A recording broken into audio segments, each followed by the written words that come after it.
Hello guys, in this video I am going to show you how to set the language in the Survivor application.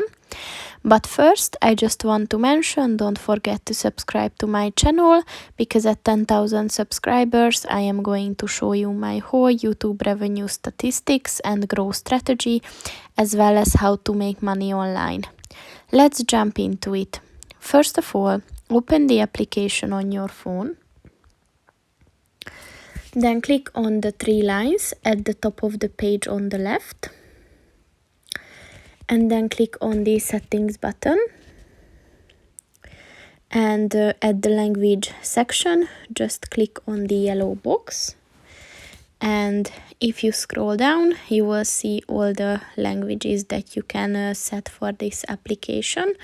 So I am going to stick with English, but you can choose whichever you prefer. So once you set it, your language is done. So that's pretty much it for this video, guys. See you in the next one. Goodbye.